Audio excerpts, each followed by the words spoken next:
ವೀಕ್ಷಕರೇ, father Muller ಆಸ್ಪತ್ರೆ ಅರ್ಪಿಸುವ ಆರೋಗ್ಯ ಕಿರಣ ವಿಶೇಷ ವೈದ್ಯಕೀಯ ಸಂವಹನ ಕಾರ್ಯಕ್ರಮಕ್ಕೆ ಸ್ವಾಗತ.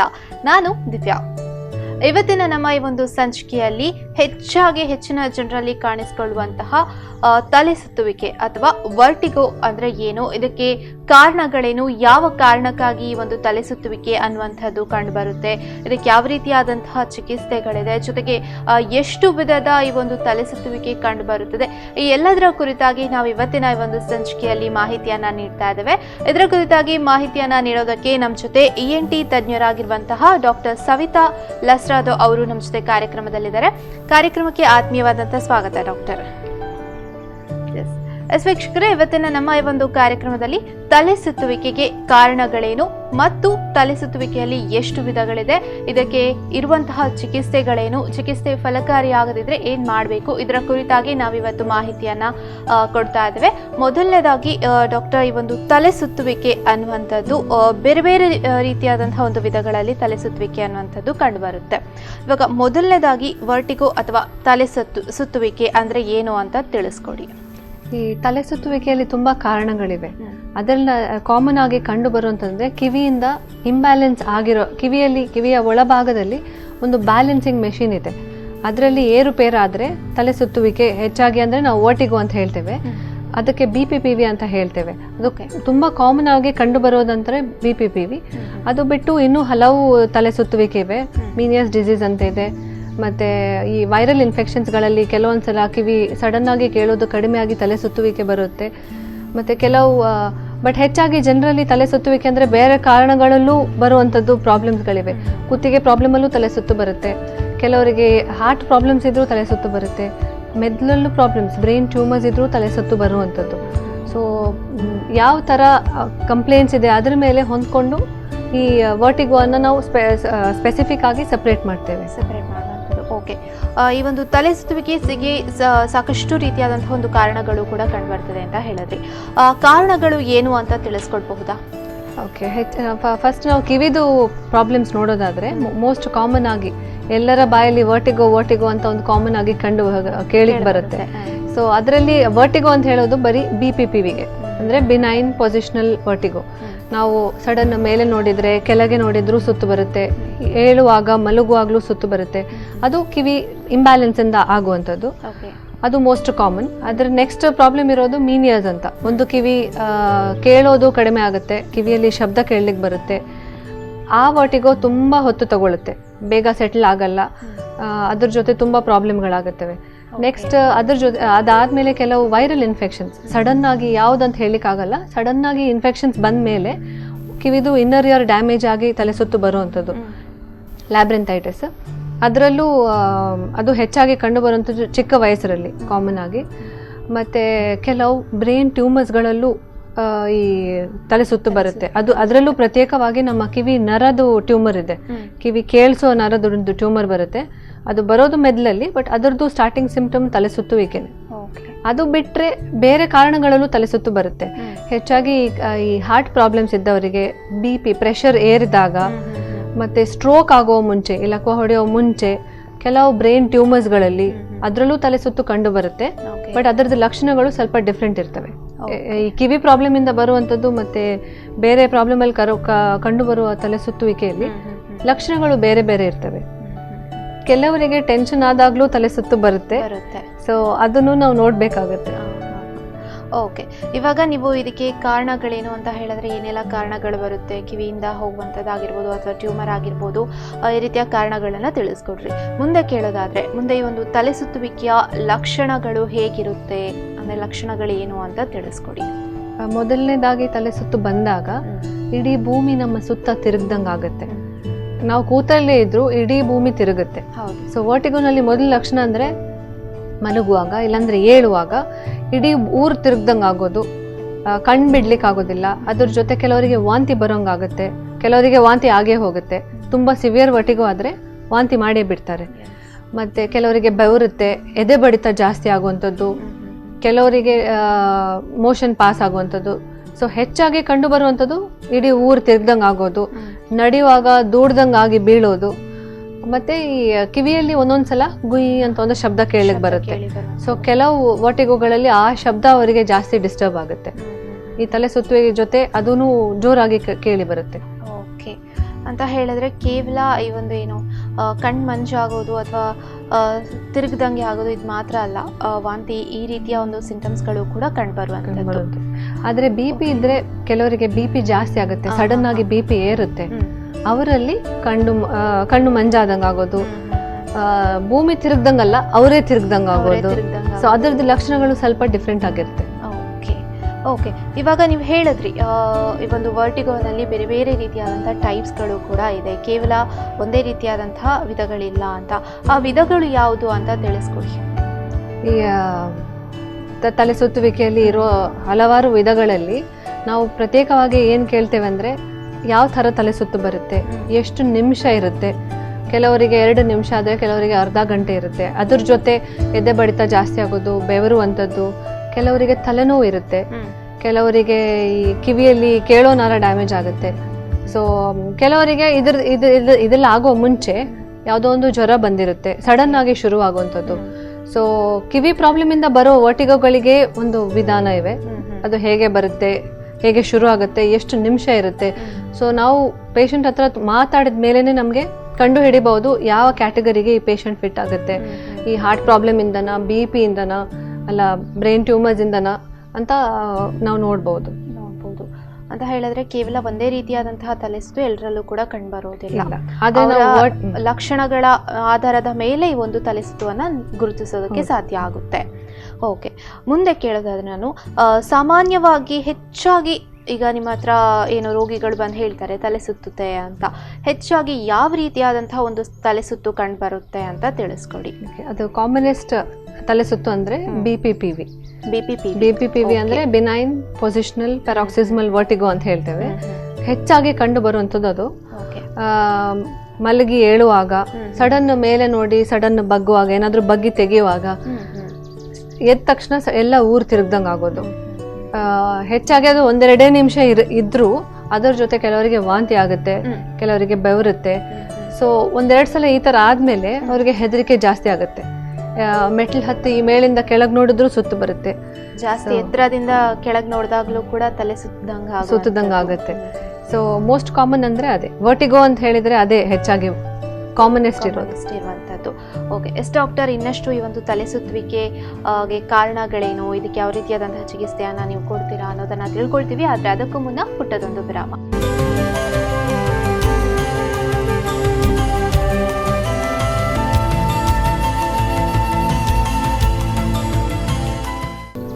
ವಿರಾಮದ ಬಳಿಕ ಆರೋಗ್ಯ ಕಿರಣ ವಿಶೇಷ ವೈದ್ಯಕೀಯ ಸಂವಹನ ಕಾರ್ಯಕ್ರಮಕ್ಕೆ ಸ್ವಾಗತ. ಡಾಕ್ಟರ್, ನೀವು ಹೇಳ್ತಾ ಇದ್ರೆ ಹೆಚ್ಚಾಗಿ ಇವಾಗ ಕಂಡು ಬರುವಂತಹದ್ದು BPPV ಅನ್ನುವಂತಹ ಒಂದು ವರ್ಟಿಗೋ, ಅಂದ್ರೆ ತಲೆಸುತ್ತು ಅನ್ನುವಂಥದ್ದು ಕಂಡು ಬರುತ್ತೆ ಅಂತ. ಈ BPPV ಅನ್ನ ನಾವು ಹೇಗೆ ಕಂಡು ಹಿಡಿಬಹುದು ಸಾಮಾನ್ಯವಾಗಿ ಅಂತ ತಿಳಿಸ್ಕೊಡ್ತೀರಾ? ಈ BPPVಗೆ ಪ್ರತ್ಯೇಕವಾಗಿ ಲ್ಯಾಬ್ ಟೆಸ್ಟ್, ಬ್ಲಡ್ ಟೆಸ್ಟ್ ಅಂತ ಏನಿರಲ್ಲ. ಹೆಚ್ಚಾಗಿ ನಾವು ಸೂಕ್ಷ್ಮವಾಗಿ ಹಿಸ್ಟ್ರಿ ಕೇಳ್ತೇವೆ. ಯಾವಾಗ ಶುರುವಾಯಿತು, ಹೇಗೆ ಶುರುವಾಯಿತು, ಎಷ್ಟು ನಿಮಿಷ ಇರುತ್ತೆ. ಸೊ ಅದೆಲ್ಲ ಹಿಸ್ಟ್ರಿ ಕಂಡು ಹಿಡಿದ ಮೇಲೆ ನಮಗೆ BPPV ಅಂತಾನೆ ಅನ್ಸಿದ್ರೆ ಟೇಬಲ್ ಮೇಲೆ ಮಾಡುವಂಥದ್ದು ಒಂದು ಮೆನೋರ್, ಒಂದು ಟೆಸ್ಟ್ ಇದೆ. ನಾವು ಪೇಷಂಟ್ನ ಟೇಬಲ್ ಮೇಲೆ ಮಲಗಿಸಿ ಒಂದು ಟೆಸ್ಟ್ ಮಾಡ್ತೇವೆ. ತಲೆಯನ್ನು ಡಿಫ್ರೆಂಟ್ ಪೊಸಿಷನ್ಸ್ ಅಲ್ಲಿ ಇಟ್ಟು ಟೆಸ್ಟ್ ಮಾಡಿದಾಗ ಆ ಟೆಸ್ಟ್ ಪಾಸಿಟಿವ್ ಬಂದರೆ ಅದು BPPV ಅಂತ. ಸೊ ಅದ್ರ ಜೊತೆ ನಾವು ಕಿವಿ ಕೇಳುವ ಟೆಸ್ಟ್ ಕೂಡ ಮಾಡ್ತೇವೆ, ಆಡಿಯೋಗ್ರಾಮ್ ಅಂತ ಹೇಳ್ತೇವೆ. ಏನಕ್ಕಂದರೆ ಕೆಲವರಿಗೆ ಹಿಸ್ಟ್ರಿ BPPV ಥರನೇ ಇರಬಹುದು, ಬಟ್ ಅದ್ರ ಜೊತೆ ಬೇರೆ ಪ್ರಾಬ್ಲಮ್ಸ್ಗಳಿರ್ಬೋದು. ಅದು ಟ್ಯೂಮರಿಂದ ಇರ್ಬೋದು, ಅಲ್ಲ ಬೇರೆ ಮೀನಿಯರ್ಸ್ ಅಂತ ಹೇಳ್ತೇವೆ, ಆ ಪ್ರಾಬ್ಲಮಿಂದನೂ ಇರಬಹುದು. ಸೊ ಕಿವಿ ಕೇಳೋ ಟೆಸ್ಟ್ ಆಡಿಯೋಗ್ರಾಮ್ ಅಂತ ನಾವು ಮಾಡ್ತೇವೆ. ಅದರಲ್ಲಿ ಕಿವಿ ನರ ಸರಿ ಇದೆಯಾ, ಡ್ಯಾಮೇಜ್ ಆಗಿದೆಯಾ ಅಂತ ಗೊತ್ತಾಗುತ್ತೆ. ಓಕೆ, ಇವಾಗ ಸಾಮಾನ್ಯವಾಗಿ ಈ ತಲೆ ಸುತ್ತು ಅನ್ನುವಂಥದ್ದು ಎಷ್ಟು ಜನರಲ್ಲಿ ಕಂಡುಬರುತ್ತೆ ಅಂತ ತಿಳಿಸ್ಕೊಡಿ. ಇದು ವರ್ಟಿಗೋ ಸಾಮಾನ್ಯವಾಗಿ ತುಂಬ ಕಾಮನ್ ಆಗಿದೆ. ಈಗ ಈ ವಯಸ್ಕರಲ್ಲೇ ಬರುವಂಥದ್ದು ಅಂತ ಹೇಳಲಿಕ್ಕೆ ಆಗೋದಿಲ್ಲ, ಚಿಕ್ಕ ವಯಸ್ಸವರಲ್ಲೂ ಬರುತ್ತೆ. ಹೆಚ್ಚಾಗಿ ಅಬೌಟ್ 25-30 ಇಯರ್ಸ್ ಮೇಲೆ, ಬಟ್ ಹೆಚ್ಚಾಗಿ ಕಾಮನ್ ಆಗಿ ಕಂಡು ಬರುವಂಥದ್ದು 50 to 70 ಇಯರ್ಸ್ ಆ ಏಜ್ ಗ್ರೂಪಲ್ಲಿ ಜಾಸ್ತಿ ಕಂಡು ಬರುವಂಥದ್ದು. ಟೀನೇಜಲ್ಲಿ ಜಾಸ್ತಿ ಕಂಡು ಬರಲ್ಲ, ಮಕ್ಕಳಲ್ಲಿ ವರ್ಟಿಗೋ ಯೂಶಲಿ ಕಂಡು ಬರಲ್ಲ, ಬಹಳ ಅಪರೂಪ. ಆದರೆ ಈ ಮಧ್ಯವಾದ ಏಜ್ ಇದೆಯಲ್ಲ, ಆ ಏಜಲ್ಲಿ ತುಂಬ ಕಾಮನ್. ಓಕೆ, ಓಕೆ, ಇವಾಗ ನೀವು ಈ ಬಿ ಪಿ ವಿ ಅಂದರೆ ಏನು ಅಂತ ತಿಳಿಸ್ಕೊಟ್ರಿ, ಎಷ್ಟು ಜನರಲ್ಲಿ ಬರುತ್ತೆ ಅಂತ ಕೂಡ ತಿಳಿಸ್ಕೊಟ್ರಿ. ನೆಕ್ಸ್ಟ್ ಯಾವ ಏಜ್ ಗ್ರೂಪಲ್ಲಿ ಕೂಡ ಇದು ಕಂಡು ಬರುತ್ತೆ ಅಂತ ಕೂಡ ತಿಳಿಸ್ಕೊಟ್ರಿ. ಈ ತಲೆ ಸುತ್ತುವಿಕೆಗೆ ಯಾವ ರೀತಿಯಾದಂತಹ ಒಂದು ಚಿಕಿತ್ಸೆಯನ್ನು ನೀಡ್ತೀರಾ, ಯಾವ ರೀತಿಯಾದಂತಹ ಕ್ರಮಗಳಿದೆ ಈ ಒಂದು ತಲೆ ಸುತ್ತುವಿಕೆಗೆ ಅಂತ ತಿಳಿಸ್ಕೊಡಿ. ಹೆಚ್ಚಾಗಿ ನಾವು BPPVಗೆ ಎಕ್ಸಸೈಸ್ ಹೇಳ್ಕೊಡ್ತೇವೆ. ಈ ಟೇಬಲಲ್ಲೇ ಒಂದು ಮೆನೋವರ್ ಇದೆ. ನಾವು ಮಾಡೋ ಟೆಸ್ಟ್ ಪಾಸಿಟಿವ್ ಅಂತ ಬಂದರೆ ಅದನ್ನ ಸರಿಪಡಿಸಲಿಕ್ಕೆ ಟೇಬಲ್ ಮೇಲೆ ಮಾಡುವಂಥದ್ದು 2 ಮೆನೋವರ್ಸ್ ಇದೆ. ಎಪ್ಲೀಸ್ ಮೆನೋವರ್ ಅಂತ ಹೇಳ್ತೇವೆ. ಮಲಗಿಸಿ ತಲೆಯನ್ನ ಬೇರೆ ಬೇರೆ ಪೊಸಿಷನ್ಸ್ ಅಲ್ಲಿ ಹಾಕಿ ಅದನ್ನ ಸರಿಪಡಿಸಬಹುದು. ಸೊ 80% ಜನರಿಗೆ ಅದರಲ್ಲಿ ಒಳ್ಳೇದನ್ಸುತ್ತೆ, ಸಕ್ಸಸ್ ಆಗುತ್ತೆ. ಅದ್ರ ಜೊತೆ ನಾವು ಮಾತ್ರೆಗಳು ಕೊಡ್ತೇವೆ. ಹೆಚ್ಚಾಗಿ 2 ರಿಂದ 3 ವಾರ ಮಾತ್ರೆಗಳಿರ್ತವೆ. ಸೊ ಆ ಮಾತ್ರೆಗಳಲ್ಲಿ ಆಲ್ಮೋಸ್ಟ್ ತುಂಬಾ ಮಂದಿಗೆ ಚೆನ್ನಾಗಿ ಅನ್ಸುತ್ತೆ. ಬಟ್ ಮಾತ್ರೆಗಳಲ್ಲಿ ಪ್ರಾಬ್ಲಮ್ ಏನಂದ್ರೆ ಸ್ವಲ್ಪ ನಿದ್ದೆ ಬಂದಂಗೆ ಆಗುತ್ತೆ. ಸೊ ಕೆಲಸ ಮಾಡುವ ಜನರಿಗೆ ಸ್ವಲ್ಪ ಕಷ್ಟ ಆಗುತ್ತೆ. ಬಟ್ 2-3 ವಾರದಲ್ಲಿ ಕಂಟ್ರೋಲಿಗೆ ಬರುತ್ತೆ. ಅದರ ಜೊತೆ ಎಕ್ಸಸೈಸ್ ಮಾಡಲೇಬೇಕು. ಅದು ಎಕ್ಸಸೈಸ್ ಅಂದರೆ ಈ ನಾವು ಕುತ್ತಿಗೆಗೆ ಮಾಡುವಂಥದ್ದು ಎಕ್ಸಸೈಸ್, ಕುತ್ತಿಗೆ ಮತ್ತು ಕಣ್ಣುಗಳ ಎಕ್ಸಸೈಸ್ ಅದರಲ್ಲೇ ಸೆಟ್ಲ್ ಆಗುತ್ತೆ. ಓಕೆ ಓಕೆ, ಇವಾಗ ನೀವು ಹೇಳಿದ್ರಿ ಹೆಚ್ಚಾಗಿ ಈ ಒಂದು ಕೆಲಸ ಮಾಡೋರಿಗೆ ಈ ಒಂದು ಟ್ಯಾಬ್ಲೆಟ್ಸನ್ನು ಕೊಡಲಿಕ್ಕಾಗಲ್ಲ ಅಂತ. ಇನ್ನೂ ಕೆಲವ್ರಿಗೆ ಏನು ಅಂತ ಹೇಳಿದ್ರೆ ಈ ಒಂದು ಟೆನ್ಷನ್ಸ್ ಇದ್ದಂಥ ಟೈಮಲ್ಲಿ ಕೂಡ ತಲೆ ಸುತ್ತು ಅನ್ನುವಂಥದ್ದು ಬರುತ್ತೆ. ಇದನ್ನು ಕೂಡ ನಾವು BPPV ಅಂತಲೇ ಪರಿಗಣನೆ ಮಾಡ್ಬೋದಾ, ಹೇಗೆ?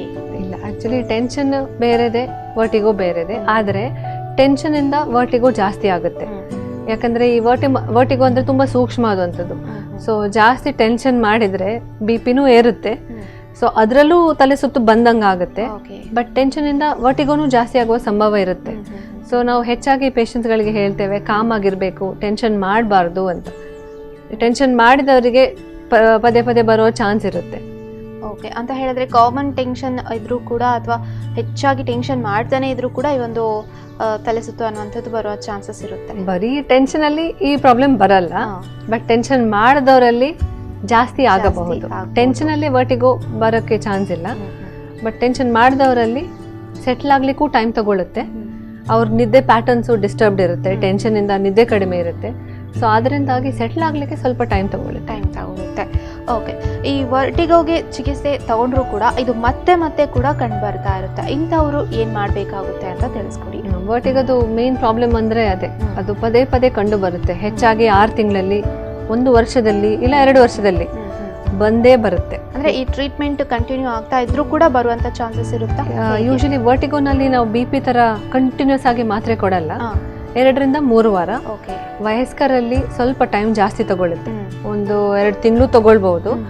ಆ ಟೈಮ್ ವರೆಗೆ ಮಾತ್ರೆ ಕೊಟ್ಟು ಮತ್ತೆ ನಿಲ್ಲಿಸ್ತೇವೆ.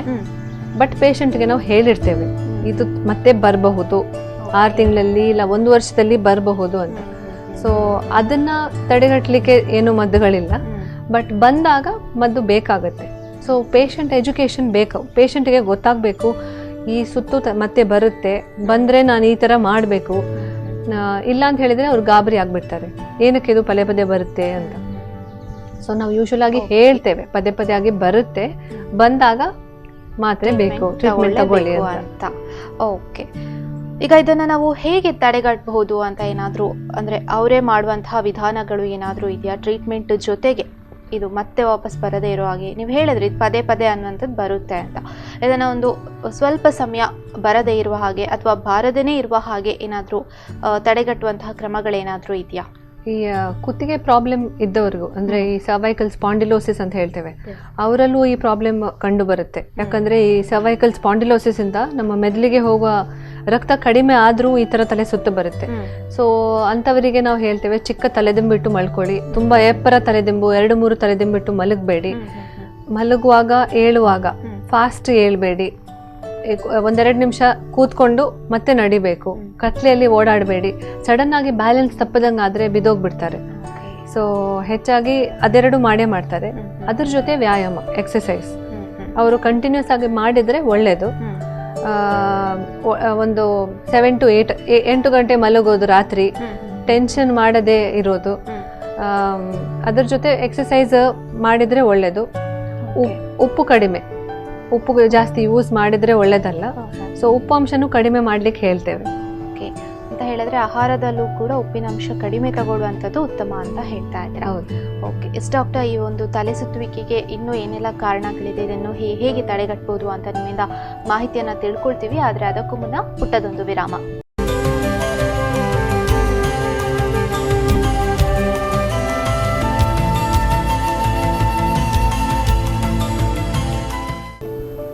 ವಿರಾಮದ ಬಳಿಕ ಆರೋಗ್ಯ ಕಿರಣ ವಿಶೇಷ ವೈದ್ಯಕೀಯ ಸಂವಹನ ಕಾರ್ಯಕ್ರಮಕ್ಕೆ ಸ್ವಾಗತ. ಎಸ್ ಡಾಕ್ಟರ್, ನೀವು ಇವಾಗ ಹೇಳ್ತಾ ಇದ್ರಿ BPPV ಅನ್ನುವಂಥದ್ದು ಹೆಚ್ಚಾಗಿ ಇವಾಗ ಕಂಡು ಬರುತ್ತೆ ಅಂತ. ಎಲ್ಲರಲ್ಲೂ ಕೂಡ ಈ ಒಂದು ಕಾಮನ್ ಕ್ವೆಶನ್ಸ್ ಏನು ಅಂತ ಹೇಳಿದ್ರೆ, ಈ ಹುಡುಗಿಯರಲ್ಲಿ ನಾವು ತಗೊಳ್ಳೋದಾದರೆ ಮೆನ್ಸಸ್ ಟೈಮಲ್ಲಿ ಕೂಡ ತಲೆ ಸುತ್ತು ಬರುವಂಥದ್ದಿರ್ಬೋದು, ಅಥವಾ ಈ ಒಂದು ಪ್ರೆಗ್ನೆನ್ಸಿ ಟೈಮಲ್ಲಿ ಕೂಡ ತಲೆ ಸುತ್ತು ಬರುವಂಥದ್ದಿರ್ಬೋದು. ಇದನ್ನು ಕೂಡ ನಾವು BPPV ಅಂತಲೇ ನಾವು ಪರಿಗಣನೆ ಮಾಡ್ಬೋದಾ, ಹೇಗೆ ಅಂತ ತಿಳಿಸ್ಕೊಡಿ.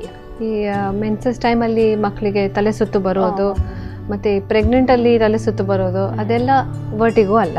ಓಕೆ, ಈ ಮೆನ್ಸಸ್ ಟೈಮಲ್ಲಿ ಯಾಕೆ ತಲೆ ಸುತ್ತು ಬರುತ್ತಂದರೆ ಅವ್ರಿಗೆ ಆ ಟೈಮಲ್ಲಿ ಹೊಟ್ಟೆ ನೋವು ಜಾಸ್ತಿ ಇರುತ್ತೆ, ಕೆಲವರಿಗೆ ಬ್ಲೀಡಿಂಗ್ ಜಾಸ್ತಿ ಇರುತ್ತೆ. ಸೊ ಆ ಟೈಮಲ್ಲಿ ತಲೆ ಸುತ್ತು ಬಂದಂಗಾಗಿ ಬೀಳ್ತಾರೆ. ಸೊ ಅದು ಬೇರೆದೆ. ಅದು ವೀಕ್ನೆಸ್ಸಿಂದ ಇರ್ಬೋದು, ನೋವು ಜಾಸ್ತಿ ಇರೋದ್ರಿಂದನೂ ಇರಬಹುದು, ಅಲ್ಲ ಅವ್ರದ್ದು ರಕ್ತ ಹೆಮೋಗ್ಲೋಬಿನ್ ಕಡಿಮೆ ಆದರೂ ಆಗುತ್ತೆ. ಆದರೆ ಪ್ರೆಗ್ನೆನ್ಸಿನಲ್ಲಿ ಕೆಲವರಿಗೆ ತಲೆ ಸುತ್ತು ವರ್ಟಿಗೋ ಥರನೇ ಇರಬಹುದು. ಆದರೆ ಹೆಚ್ಚಿನವರಿಗೆ ಈ ಪ್ರೆಗ್ನೆನ್ಸಿನಲ್ಲಿ ಹಾರ್ಮೋನಲ್ ಚೇಂಜಸ್ ಆಗುತ್ತೆ. ಆ ಹಾರ್ಮೋನಲ್ ಚೇಂಜಸ್ಸಿಂದ ನಮ್ಮದು BP ಡೌನ್ ಆಗಿರೋದು ಹೆಚ್ಚಾಗಿ ಕಡಿಮೆ ಆಗೋದ್ರಿಂದ ಅವ್ರಿಗೆ ತಲೆ ಸುತ್ತು ಜಾಸ್ತಿಯಾಗಿ ಕಂಡು ಬರುತ್ತೆ.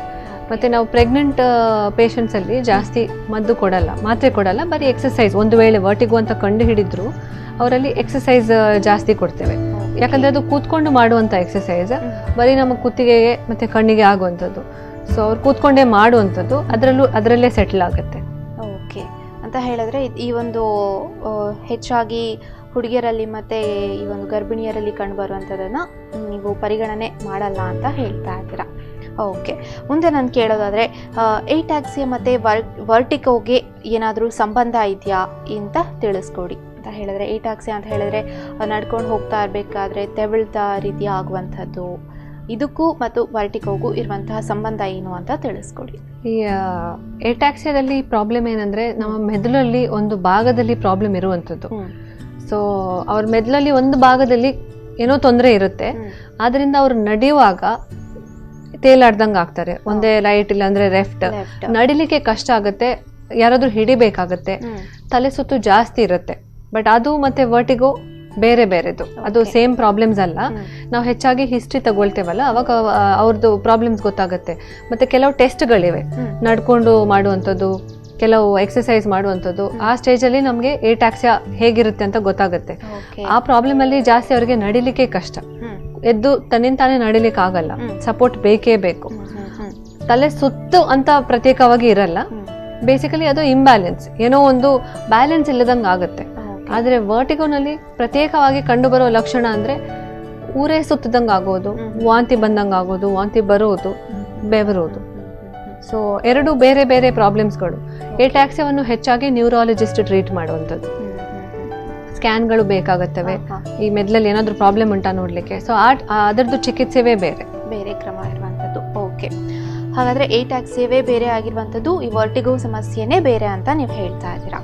ಓಕೆ, ಮುಂದೆ ಈ ವರ್ಟಿಗೋ ಲಕ್ಷಣಗಳು ಬೇರೆ ರೋಗದ ಒಂದು ಲಕ್ಷಣಗಳೊಂದಿಗೆ ಏನಾದರೂ ಕನ್ಫ್ಯೂಷನ್ಸನ್ನು ಉಂಟು ಮಾಡುತ್ತಾ, ಅಥವಾ ಬೇರೆ ಒಂದು ಏನೋ ಒಂದು ರೋಗ ಬಂದಿರುತ್ತೆ ಅದರಿಂದ ತಲೆ ಸುತ್ತು ಬಂದಿರುತ್ತೆ, ಇದನ್ನು ಕೂಡ ವರ್ಟಿಗೋ ಅಂತಲೇ ನಾವು ಹೇಳ್ಬೋದಾ, ಹೇಗೆ ಇದು ಕನ್ಫ್ಯೂಷನನ್ನು ಏನಾದರೂ ಉಂಟು ಮಾಡುತ್ತಾ ಅಂತ ತಿಳಿಸ್ಕೊಡಿ. ಈ ಪ್ರತ್ಯೇಕವಾಗಿ BP ಹೆಚ್ಚಾದವರಲ್ಲಿ ಸಡನ್ ಆಗಿ ತಲೆ ಸುತ್ತು ಬಂದಂಗೆ ಆಗುತ್ತೆ, ತಲೆ ನೋವು ಇರುತ್ತೆ, ಅದು ವರ್ಟಿಗೋ ಅಲ್ಲ. ಅಂತ ಪೇಷಂಟ್ಸ್ ಅಲ್ಲಿ BP ಚೆಕ್ ಮಾಡುವಾಗ ತುಂಬಾ ಹೈ ಇರುತ್ತೆ. ಮತ್ತೆ ಈ ಮಲಗುವಾಗ, ಏಳುವಾಗ, ಮೇಲೆ ಕೆಳಗೆ ನೋಡುವಾಗ ಅವ್ರಿಗೆ ಜಾಸ್ತಿ ಡಿಫ್ರೆನ್ಸ್ ಗೊತ್ತಾಗಲ್ಲ. ಅವ್ರದ್ದು ತಲೆ ಸುತ್ತು ಇಡೀ ದಿವಸ ಇರುತ್ತೆ. ಸೊ ಹೆಚ್ಚಾಗಿ BP ಜಾಸ್ತಿ ಇದ್ದವರಲ್ಲಿ ತಲೆ ಸುತ್ತು ಬರುತ್ತೆ, ಬಟ್ ಈ ಲಕ್ಷಣಗಳು ಸ್ವಲ್ಪ ಬೇರೆದಿರ್ತವೆ. ಇನ್ನೊಂದು, ಯಾರ್ದು ಹೆಮೋಗ್ಲೋಬಿನ್ ಕಡಿಮೆ ಇದೆ, ತುಂಬಾ ಹೆಮೋಗ್ಲೋಬಿನ್ ಕಡಿಮೆ ಇದ್ದವರಲ್ಲೂ ತಲೆ ಸುತ್ತು ಬರುತ್ತೆ, ಆವಾಗ ಸ್ವಲ್ಪ ಗೊಂದಲ ಇರಬಹುದು ಇದು ಮತ್ತೆ ಅದರ ಜೊತೆ. ಯಾಕಂದ್ರೆ ಅದು ಆಲ್ಮೋಸ್ಟ್ ಅವರು ಏನ್ ಹೇಳಿದ್ರು ಅದೇ, ಮಲಗುವಾಗ ಏಳುವಾಗ್ಲೂ ಬರುತ್ತೆ, ಕೂತ್ಕೊಂಡಲ್ಲೂ ಬರುತ್ತೆ ಅಂತ ಹೇಳ್ತಾರೆ. ಬಟ್ ಅವ್ರದ್ದು ರಕ್ತ ತುಂಬಾ ಕಡಿಮೆ ಇರುತ್ತೆ, ಅವರಲ್ಲೂ ತಲೆ ಸುತ್ತು ಬರುತ್ತೆ, ಬಟ್ ಲಕ್ಷಣಗಳು ಅದು ಕೇಳುವಾಗಲೇ ಗೊತ್ತಾಗುತ್ತೆ, ಸ್ವಲ್ಪ ಡಿಫ್ರೆಂಟ್ ಆಗಿರುತ್ತೆ. ಅಂಥವರಿಗೆ ನಾವು ಡೌಟ್ ಇದ್ದವರಿಗೆ ಲ್ಯಾಬ್ ಟೆಸ್ಟ್ಗಳು ಮಾಡ್ತೇವೆ, ಹೆಮೋಗ್ಲೋಬಿನ್ ಎಷ್ಟಿದೆ ಅಂತ ನೋಡ್ತೇವೆ. ಮತ್ತು ಕೆಲವರಿಗೆ ಹಾರ್ಟ್ ಪ್ರಾಬ್ಲಮ್ಸ್ ಇರುತ್ತೆ, ಈ ಎದೆ ಬಡಿತನೇ ಜಾಸ್ತಿ ಇರುತ್ತೆ. ಸೊ ಆ ಎದೆ ಬಡಿತ ಜಾಸ್ತಿ ಆಗುವಾಗಲೂ ತಲೆ ಸುತ್ತು ಬಂದು ಬೀಳ್ತಾರೆ. ಕೆಲವು ಮಕ್ಕಳು ಅಸೆಂಬ್ಲಿಯಲ್ಲಿ ತುಂಬ ಹೊತ್ತು ನಿಂತುಕೊಂಡಿದ್ರೆ ಅವ್ರ ಸುತ್ತ ಗಾಳಿ ಕಡಿಮೆ ಇದ್ರೂ ತಲೆ ಸುತ್ತು ಬಂದು ಬೀಳ್ತಾರೆ. ಸೊ ಅದು ವರ್ಟಿಗೋ ಅಲ್ಲ, ಅದರ ಲಕ್ಷಣಗಳೇ ಬೇರೆದು. ಅದಕ್ಕೆ ಈ ಅಸೆಂಬ್ಲಿಯಲ್ಲಿ ನಿಂತು ಬೀಳೋ ಮಕ್ಕಳಲ್ಲಿ ಹೆಚ್ಚಾಗಿ ಏನು ಚಿಕಿತ್ಸೆ ಬೇಕಾಗಲ್ಲ, ಅವರು ಆಕ್ಸಿಜನ್ ಕಡಿಮೆ ಆಗಿ ಬೀಳುವಂಥದ್ದು. ಅಂತ ಹೇಳಿದ್ರೆ ಆಕ್ಸಿಜನ್ ಕಡಿಮೆ ಇದ್ರೂ ಕೂಡ ಬೀಳುವಂತಹ ಚಾನ್ಸಸ್ ಇರುತ್ತೆ. ಅಂದ್ರೆ ಹೆಚ್ಚಾಗಿ ಜನ ಗುಂಪಿನಲ್ಲಿ ಸೇರಿದಾಗ ಈ ರೀತಿ ಎಲ್ಲ ಇದ್ದಾಗ ಈ ಒಂದು ಲಕ್ಷಣಗಳು ಕಡಿಮೆ ಮಾಡುವಂಥದ್ದು. ಓಕೆ, ಮುಂದೆ ನಾನು ಕೇಳೋದಾದ್ರೆ ಈ ಒಂದು ದೈಹಿಕ ವ್ಯಾಯಾಮದಿಂದ ವರ್ಟಿಗೋ ಅನ್ನೋದನ್ನ ನಾವು ಕಡಿಮೆ ಮಾಡಬಹುದಾ, ಹೇಗೆ ಅಂತ ತಿಳಿಸ್ಕೊಡಿ.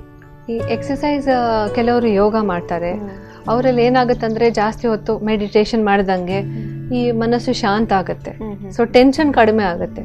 ಅದಕ್ಕೆ ನಾವು ಎಕ್ಸಸೈಸ್ ಯಾವ ಥರನೂ ಇರಬಹುದು. ನಾವು ಪ್ರತ್ಯೇಕವಾಗಿ ಕುತ್ತಿಗೆದ ಎಕ್ಸಸೈಸ್ ಹೇಳ್ಕೊಡ್ತೇವೆ, ಅದ್ರ ಜೊತೆ ಅವರು ಬೇರೆ ಎಕ್ಸಸೈಸ್ಗಳನ್ನು ಮಾಡಬಹುದು. ಬಟ್ ಏನು ಜಾಗ್ರತೆ ಮಾಡಬೇಕಂದ್ರೆ ಅವರು ಹತ್ತುವಾಗ ಎಲ್ಲಾದ್ರೂ ಮೇಲಿಂದ ಕೆಳಗೆ ನೋಡುವಂಥದ್ದು ಇಲ್ಲ ಅಂಥದ್ದೆಲ್ಲ ಮಾಡಲಿಕ್ಕೆ ನಾವು ಯೂಶಲಿ ಅಡ್ವೈಸ್ ಮಾಡಬೇಡಿ ಅಂತ ಹೇಳ್ತೇವೆ. But exercise of any form is acceptable. Okay, ನೀವು ಅವಾಗಲೇ ಹೇಳಿದ್ರಿ ಚಿಕಿತ್ಸೆಯನ್ನು ನಾವು ಕೊಡ್ತೀವಿ, ಆದರೆ ಚಿಕಿತ್ಸೆಯನ್ನು ಸರಿಯಾಗಿ ನಾವು ತೆಗೆದುಕೊಳ್ಬೇಕು ಅಂತ. ಎಷ್ಟು ಸಮಯದವರೆಗೆ ಈ ಒಂದು ಚಿಕಿತ್ಸೆಯನ್ನು ತೆಗೆದುಕೊಳ್ಬೇಕಾಗುತ್ತೆ? ಈ ಮಾತ್ರೆಗಳು ಹೆಚ್ಚಾಗಿ 2 ರಿಂದ 3 ವಾರ. ನಾವು ಅದಕ್ಕಿಂತ ಕಡಿಮೆ ಅಡ್ವೈಸ್ ಮಾಡಲ್ಲ, ಯೂಶಲಿ 2 ರಿಂದ 3 ವಾರ. ವಯಸ್ಕರಲ್ಲಿ ಅದು 1 ತಿಂಗಳು ಇದ್ರೂ ಆಗಬಹುದು, 2 ತಿಂಗಳು ಇದ್ರೂ ಆಗಬಹುದು. ತುಂಬ ಹೊತ್ತು ತಗೊಂಡಾಗ ನಾವೊಂದು ಸ್ಕ್ಯಾನ್ ಮಾಡಿಸ್ತೇವೆ, ಯಾಕಂದರೆ ತಲೆ ಮೆದುಳಲ್ಲಿ ಬೇರೆನಾದರೂ ಪ್ರಾಬ್ಲಮ್ ಇದೆಯಾ, ಅದರಿಂದ ಇದು ಇಷ್ಟು ಟೈಮ್ ತಗೊಳುತ್ತಾ ಅಂತ ನೋಡಲಿಕ್ಕೆ. ಮತ್ತು ಕಿವಿ ಕೇಳಿಸೋದು, ಯಾರಿಗೆ ಕಿವಿಯಲ್ಲಿ ಗುಯಿ ಅಂತ ಶಬ್ದ ಕೇಳುತ್ತೆ, ರಾತ್ರಿ ಮಲಗಿದಾಗಲೂ ಶಬ್ದ ಕೇಳುತ್ತೆ, ಅಂಥವರಲ್ಲಿ ಒಂದು ಆಡಿಯೋಗ್ರಾಮ್ ಅಂತ ಮಾಡಿಸ್ಬಿಡ್ತೇವೆ. ಆಡಿಯೋಗ್ರಾಮಲ್ಲಿ ತೊಂದರೆ ಇದ್ದರೆ ಸ್ಕ್ಯಾನ್ ಬೇಕೇ ಬೇಕು. ಇಲ್ಲ ಅಂತ ಹೇಳಿದರೆ ಈ ಮಧ್ಯದಲ್ಲಿ 2-3 ವಾರದ ಮಧ್ಯಲ್ಲೇ ಕಡಿಮೆ ಆಗುತ್ತೆ. ಅದರ ಜೊತೆ 2 ವೀಲರ್ಸ್ ಓಡಿಸೋದು, ಈ ಮೇಲೆ ಹತ್ತಿ ಮಾಡುವಂಥದ್ದು ಕೆಲಸ, ಎಸ್ಪೆಷಲಿ ಪೇಂಟಿಂಗ್, ಈ ಸೀಲಿಂಗ್ ಕೆಲಸ, ಅಂಥದ್ದೆಲ್ಲ ಕೆಲಸ ಅವಾಯ್ಡ್ ಮಾಡ್ಲಿಕ್ಕೆ ಹೇಳ್ತೇವೆ. ಯಾಕಂದರೆ 2-3 ವಾರ ಈ ಚಿಕಿತ್ಸೆ ಇರುವ ಟೈಮಲ್ಲಿ ಅಂಥ ಕೆಲಸಗಳು ಮಾಡಿದರೆ, ಇಲ್ಲ 2 ವೀಲರ್ ಓಡಿಸುವಾಗ ಸಡನ್ ತಿರುಗಿದ್ರೆ ಬೀಳುವ ಚಾನ್ಸ್ ಇರುತ್ತೆ. ಸೊ ಅದ್ರ ಜೊತೆ ಅವರು ಅದ್ರ ಬಗ್ಗೆ ಸ್ವಲ್ಪ ಗಮನ ಇಡಬೇಕು. ಓಕೆ, ಅಂತ ಹೇಳಿದ್ರೆ ಈ ಚಿಕಿತ್ಸೆಯನ್ನು ತೆಗೆದುಕೊಳ್ಳೋದ್ರ ಜೊತೆಗೆ ಅವರು ಕೂಡ ಇಂಥ ಕೆಲಸ ಮಾಡಬೇಕು ಮಾಡಬಾರ್ದು ಅಂತ ನೀವು ಹೇಳಿದ್ರಿ. ಓಕೆ, ಕೊನೆಯದಾಗಿ ನಾನು ಕೇಳೋದಾದರೆ ಈ ಒಂದು ವರ್ಟಿಗೋ ಸಮಸ್ಯೆ ಇರೋರಲ್ಲಿ ಅವರ ಆಹಾರ ಕ್ರಮಗಳನ್ನ ಹೇಗೆ ಅವರು ಬದಲಾಯಿಸ್ಕೊಳ್ಬೇಕು ಅಂತ ತಿಳಿಸ್ಕೊಡಿ. ಮೊದಲನೇದಾಗಿ ಟೈಮಲ್ಲಿ ಊಟ ಮಾಡುವಂಥದ್ದು. ಕೆಲವರು ಬ್ರೇಕ್ಫಾಸ್ಟ್ ಲೇಟ್ ಮಾಡ್ತಾರೆ, ಊಟ ಲೇಟ್ ಮಾಡಿ ತಕ್ಷಣ ಮಲಗ್ತಾರೆ, ಅದು ನಮ್ಮ ದೇಹಕ್ಕೂ ಒಳ್ಳೆಯದಲ್ಲ. ಬಟ್ ವರ್ಟಿಗೋಗೆ ಪ್ರತ್ಯೇಕವಾಗಿ ಹೇಳೋದಾದರೆ ನೀರು ನಾವು ಜಾಸ್ತಿ ಕುಡಿಬೇಕು, ಉಪ್ಪು ಅಂಶ ಕಡಿಮೆ ಮಾಡಬೇಕು. ಕೆಲವರು ವಿಪರೀತವಾಗಿ ಸ್ಮೋಕ್ ಮಾಡ್ತಾರೆ, ಅದು ಒಳ್ಳೆಯದಲ್ಲ. ತುಂಬ ಕಾಫಿ ಕುಡಿಯುವಂಥದ್ದು ಒಳ್ಳೆಯದಲ್ಲ. ದಿವಸಕ್ಕೆ 1-2 ಸಲ ಪರವಾಗಿಲ್ಲ, ಕೆಲವರು ತುಂಬ ಜಾಸ್ತಿ ಯೂಸ್ ಮಾಡ್ತಾರೆ, ಅದರಲ್ಲಿ ಕೆಫೇನ್ ಇರುತ್ತೆ. ಸೊ ಅಂಥ ಹ್ಯಾಬಿಟ್ಸ್ ನಾವು ಯೂಶಲಿ ಬಿಟ್ಬಿಡಿ ಅಂತ ಹೇಳ್ತೇವೆ.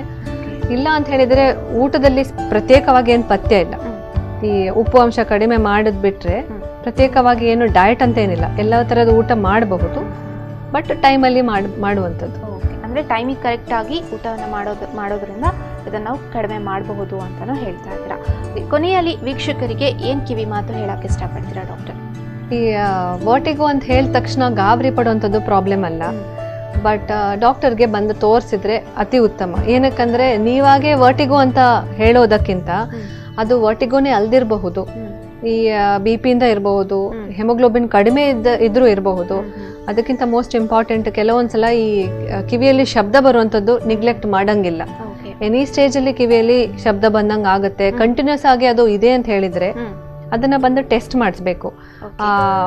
ನರನೇ ಡ್ಯಾಮೇಜ್ ಆಗಿರಬಹುದು, ಇಲ್ಲ ಕಿವಿ ಕೇಳೋದು ಕಡಿಮೆ ಆಗಿರಬಹುದು, ಅದನ್ನು ಬಂದು ಟೆಸ್ಟ್ ಮಾಡಬೇಕು. ಎಲ್ಲ ತಲೆ ಸುತ್ತುವಿಗೆ ವರ್ಟಿಗೋ ಅಂತ ಹೇಳಲಿಕ್ಕಾಗಲ್ಲ. ಕೆಲವೊಂದು ತಲೆ ಸುತ್ತುವಿಕೆಗೆ ಮಾತ್ರ ವರ್ಟಿಗೋ ಅಂತ ಹೇಳ್ತೇವೆ. ಕೆಲವು ತಲೆ ಸುತ್ತು ನೆಗ್ಲೆಕ್ಟ್ ಮಾಡಿದರೆ ಪ್ರಾಬ್ಲಮ್ ಕೂಡ ಆಗಬಹುದು. ಈ BP ಜಾಸ್ತಿ ಆಗಿ ಸ್ಟ್ರೋಕ್ ಆಗುವಂಥದ್ದು, ಇಲ್ಲ ಅಟ್ಯಾಕ್ ಆಗುವಂಥದ್ದು ಅಂತ ದುಷ್ಪರಿಣಾಮಗಳು ಇವೆ. ಸೊ ಎಲ್ಲ ತಲೆ ಸುತ್ತುವಿಕೆಗೆ ವರ್ಟಿಗೋ ಅಂತ ಹೇಳೋಕ್ಕಾಗಲ್ಲ, ಬಟ್ ತಲೆ ಸುತ್ತು ಇದ್ದವರು ಬಂದು ಡಾಕ್ಟರನ್ನು ಕಂಡ್ರೆ ಒಳ್ಳೆಯದು. ಓಕೆ ಎಸ್ ಡಾಕ್ಟರ್, ಇಷ್ಟೊತ್ತು ನಮ್ಮ ಕಾರ್ಯಕ್ರಮದಲ್ಲಿದ್ದು ವರ್ಟಿಗೋ ಅಥವಾ ಈ ಒಂದು ತಲೆ ಸುತ್ತುವಿಕೆಗೆ ಕಾರಣಗಳೇನು, ಇದಕ್ಕೆ ಯಾವ ರೀತಿಯಾದಂತಹ ಚಿಕಿತ್ಸೆಯನ್ನು ನಾವು ಪಡ್ಕೋಬೇಕು, ಚಿಕಿತ್ಸೆಯನ್ನು ಪಡ್ಕೊಳ್ಳುವಂತಹ ಸಂದರ್ಭಗಳಲ್ಲಿ ಏನು ಮಾಡಬೇಕು ಏನು ಮಾಡಬಾರ್ದು ಅನ್ನೋದನ್ನು ತಿಳಿಸ್ಕೊಟ್ಟಿದ್ದಕ್ಕಾಗಿ ನಿಮಗೆ ಧನ್ಯವಾದಗಳು. ಎಸ್ ವೀಕ್ಷಕರೇ, ಇಷ್ಟೊತ್ತು ನಮ್ಮ ಈ ಒಂದು ಕಾರ್ಯಕ್ರಮದಲ್ಲಿ ವರ್ಟಿಗೋ ಅಂದರೆ ಏನು, ವರ್ಟಿಗೋಗೆ ಇರುವಂತಹ ಕಾರಣಗಳೇನು, ಅದರ ಲಕ್ಷಣಗಳು ಹೇಗಿರುತ್ತೆ, ಈ ಒಂದು ತಲೆ ಸುತ್ತುವಿಕೆಯಲ್ಲಿ ಇರುವಂತಹ ವಿಧಗಳು ಯಾವುದು, ಇದರ ಬಗ್ಗೆ ಎಲ್ಲ ಕೂಡ ನಾವು ತಿಳಿಸ್ಕೊಟ್ಟಿದ್ದೇವೆ. ಜೊತೆಗೆ ಈ ಒಂದು ವರ್ಟಿಗೋಗೆ ನಾವು ಪಡೆಯುವಂತಹ ಚಿಕಿತ್ಸೆ ಕ್ರಮಗಳು ಹೇಗಿರುತ್ತೆ, ಈ ಒಂದು ಚಿಕಿತ್ಸೆಯನ್ನು ಪಡೆದುಕೊಳ್ಳುವಂತಹ ಸಮಯದಲ್ಲಿ ನಾವು ಯಾವ ರೀತಿಯಾದಂತಹ ಕ್ರಮಗಳನ್ನ ನಾವು ಕೂಡ ಪಾಲಿಸಬೇಕು ಅನ್ನೋದನ್ನ ಕೂಡ ತಿಳಿಸ್ಕೊಟ್ಟಿದ್ದೇವೆ. ಇಷ್ಟೊತ್ತು ನಮ್ಮ ಕಾರ್ಯಕ್ರಮದಲ್ಲಿ ಒಂದು ತಲೆ ಸುತ್ತುವಿಕೆಗೆ ಇರುವಂತಹ ಕಾರಣಗಳ ಕುರಿತಾಗಿ ನಾವು ನಿಮ್ಮ ಮುಂದೆ ಸಂಪೂರ್ಣವಾದ ಮಾಹಿತಿಯನ್ನು ಬಿಚ್ಚಿಡ್ತೀವಿ. ಮುಂದಿನ ಸಂಚಿಕೆಯಲ್ಲಿ ಮತ್ತಷ್ಟು ಮಾಹಿತಿಗಳೊಂದಿಗೆ ನಿಮ್ಮ ಮುಂದೆ ಹಾಜರಾಗ್ತೀನಿ. ಅಲ್ಲಿವರೆಗೂ ನಿರಂತರವಾಗಿ ನೋಡ್ತಾ ಇರಿ V4 News 24/7. ಇದು ಮುನ್ನುಡಿ, ಮುನ್ನಡೆಗಾಗಿ.